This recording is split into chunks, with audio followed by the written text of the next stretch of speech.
नासिर भाई, Faisal town phase 2 के commercial की बहुत ज़्यादा रिक्वायरमेंट है। लेकिन जी फैसल टाउन फेज 2 जो है वो चौधरी अब्दुल मजीद साहब की हाउसिंग सोसाइटी है और ये एक नया शहर बन रहा है।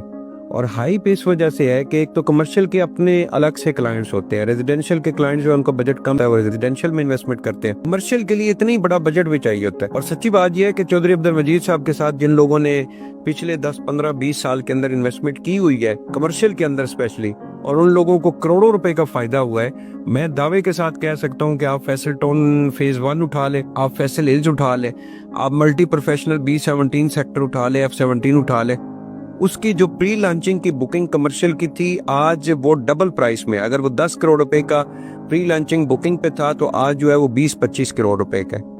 फैसल हिल्स की मिसाल ले ले, फैसल टाउन की मिसाल ले ले, तो इस वक्त फैसल टाउन फेज 2 के अंदर 4 साल की इंस्टॉलमेंट्स के ऊपर प्री लॉन्चिंग बुकिंग आपके पास अवेलेबल है। और वो प्लॉट अवेलेबल है जो ऑन ग्राउंड आप जाके चेक कर सकते हैं कि मेरे मौके के ऊपर प्लॉट की पोजीशन क्या है। तो ये वजह है कि चौधरी अब्दुल मजीद साहब ने रीजनेबल रेट्स के ऊपर इसकी बुकिंग शुरू की हुई है। और ये मेरे ख्याल में है बुकिंग 2-4 दिन नहीं, क्योंकि प्लॉट जो है वो बड़े शॉर्ट है।